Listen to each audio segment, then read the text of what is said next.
और इसी बीच बड़ी खबर निकलकर सामने आ रही है राजधानी रायपुर से, जहां सीएम भूपेश बघेल का बोधघाट परियोजना पर बड़ा बयान सामने आया है। कहा कि आदिवासियों का आर्थिक स्तर सुधारने के लिए उनके खेतों में पानी पहुंचाना काफी जरूरी है। साथ ही बस्तर के आदिवासियों के पास खेत तो है लेकिन पानी नहीं है। आपको बता दें कि जो विरोध कर रहे हैं उन्हें मैं चुनौती देता हूं कि कोई विकल्प है तो वो बताए। साथ ही कहा कि बस्तर के लिए यह प्रोजेक्ट बहुत जरूरी है, इसमें पेयजल भी शामिल है। और साथ ही जो विरोध कर रहे हैं उनसे सवाल किया कि क्या आदिवासियों के खेत में पानी नहीं जाना चाहिए। तो ये इस वक्त की बड़ी खबर आपको बता रहे हैं। साथ ही उन्होंने यह भी कहा कि अगर कोई इसका और उपाय है तो वो सुझाव दे। बोधघाट बनाने की हमने कसम तो नहीं खाई है। साथ ही जो विरोध कर रहे हैं वे आदिवासियों के हितैषी नहीं है। तो इस वक्त की बड़ी खबर आपको बता रहे हैं राजधानी रायपुर से, जहां सीएम भूपेश बघेल का बोधघाट परियोजना पर एक बड़ा बयान सामने आया है, जिसमें उन्होंने कहा कि आदिवासियों का आर्थिक स्तर सुधारने के लिए उनके खेतों में पानी पहुंचाना जरूरी है। सोहन बोटाई, मनीष कुंजाम, ये तमाम लोग विरोध कर रहे हैं, इस पर क्या कहना है?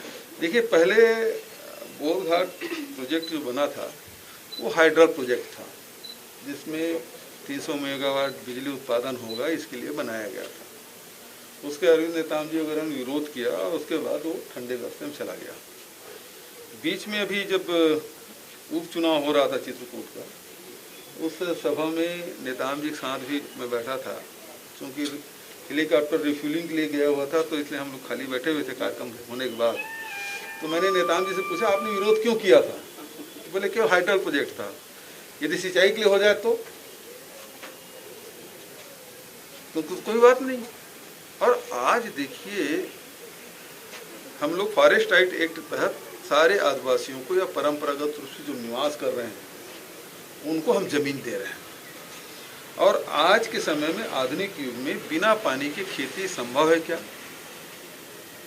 जिनके पास पानी है उनकी खेती देख लीजिए, और जो गैर आपासी उसकी खेती देख लीजिए, दोनों में अंतर है कि नहीं है? और छत्तीसगढ़ में जो सिंचाई है केवल मैदानी हिस्से में, थोड़ा बहुत सरगुजम है। मतलब जो हमारे आदिवासी क्षेत्र है, जो जंगल एरिया है, जहाँ 44% जंगल है, वहाँ हमारा सिंचाई 0% से लेकर 7%, इतने में सिंचाई हो रही है। आदिवासियों के पास जमीन है लेकिन बिना पानी के हर साल वो सूखे के झेलते हैं और उसके बाद खेती भी अलाभकारी हो जाता है। मैं ये चाहता हूँ कि वहाँ भी सिंचाई हो, आदिवासियों के जमीन पर भी उनके खेत में पानी पहुँचे। तो पानी पहुँचने के लिए दो तरीके हैं, या तो ट्यूबवेल कर दो या सरफेस वाटर यूज़ करो। तो हम जितना पानी जमीन से उलझते जा रहे हैं, आज मालवा की स्थिति क्या है या ग्वालियर रेंज की स्थिति क्या है? 600 से 800 फीट तक, 900 फीट तक के पानी नहीं मिल रहा है। ये ग्राउंड वाटर की स्थिति। छत्तीसगढ़ में 50-60 फीट में पानी पहले मिल जाता था, अब 200 हो गया। रायपुर के विभिन्न इलाके में आप चलते 400-600 फीट तक की खुदाई करेंगे तब के पानी पीने के लिए पानी नहीं मिलता। केवल रायपुर की बात कर रहा हूँ। तो ये स्थिति है, यदि हम ग्राउंड वाटर के भरोसे रहेंगे तो कैसे होगा? और ये पहला प्रोजेक्ट होगा बोधघाट।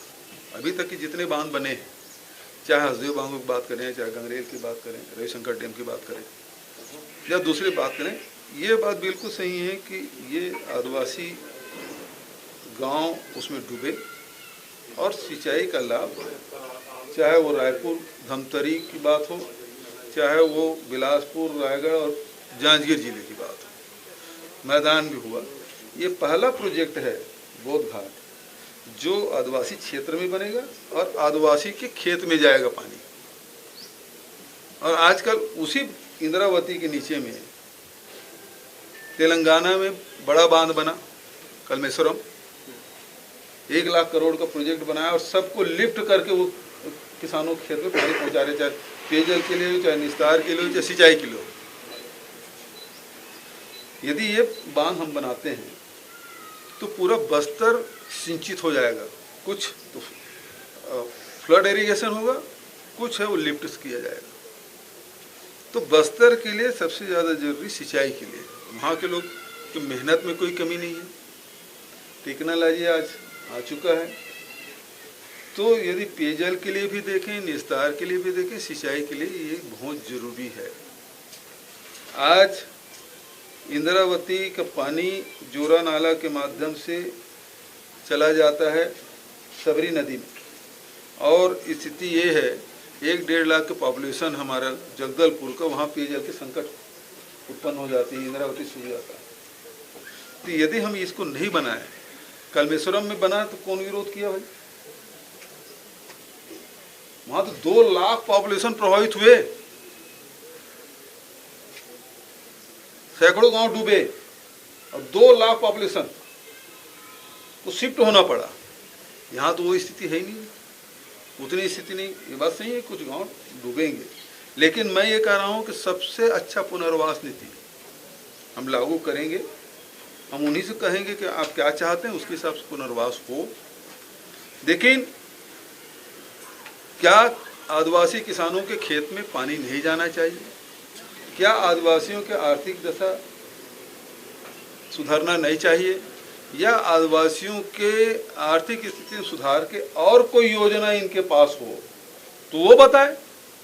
हम तो चाहते हैं कि आदिवासियों के जीवन स्तर में परिवर्तन आए। आज छत्तीसगढ़ में 40% लोग गरीबी रेखा के नीचे जीवन यापन करते हैं। 41% लोग महिलाएं एनीमिया से पीड़ित है। 37.5% बच्चे कुपोषित हैं। उसमें सबसे ज़्यादा हमारे बस्तर में। अभी हमने हाट बाजार क्लिनिक योजना शुरू की, एजुकेशन की शुरू की, हॉस्पिटल शुरू किया, और रोजगार के नए अवसर, हम वैल्यू एडिशन, लघु वनोपज के वैल्यू एडिशन कर रहे हैं। रोजगार के हम हमारे दूसरे तरीके भी हैं और उसको हम कर रहे हैं पैरेलल। लेकिन यदि किसानों को खेत में पानी नहीं जाएगा तो वो कैसे हम जीवन में परिवर्तन ला सकते हैं? और ला सकते हैं तो बताएं। मैं तो पहले भी बोला था कि जितने बड़े बड़े नेता हैं उसी प्रकार से हमारे हर आदिवासी परिवार की संपत्ति हो जाए तो कुछ लोगों को तकलीफ हुई थी। क्यों नहीं होना चाहिए भाई? उसके पास जमीन है लेकिन आज भी गरीबी रेखा के नीचे जीवन यापन व्यतीत करने मजबूर है। क्यों? कि उनके खेत में पानी नहीं है। तो मैं पानी पहुंचाना चाहता हूं, और कोई तरीका तो बता दीजिए। मुझे कोई बोध घाट के बनाना है, मैं कसम तो नहीं खाई है, लेकिन मुझे ये बताएं, जो विरोध कर रहे हैं वो लोग बताएं कि इन आदिवासियों का आर्थिक स्थिति कैसे सुधार होगी, ये भर बता दें। यदि आदिवासियों को भला करना चाहते हैं तो उनके खेतों में पानी पहुंचाना होगा। यदि उनके पास वैकल्पिक व्यवस्था है तो बता दें, अपने खेतों की व्यवस्था कर लें वो लोग। यदि आदिवासी भला करना चाहते हैं, सबसे पहले आदिवासी जो सबसे अंतिम छोर की व्यक्ति उनका पहले भला कर लेते, उसके बाद अपने खेत में पानी की व्यवस्था करते, तब तो माना जाता है आदिवासी खेत ऐसी है। ये आदिवासी भला करने वाले लोग नहीं है। यदि आदिवासी भला करना चाहते हैं तो बताएं मुझे कि उनकी आर्थिक स्थिति कैसे सुधरेगी। सवाल इस बात का है।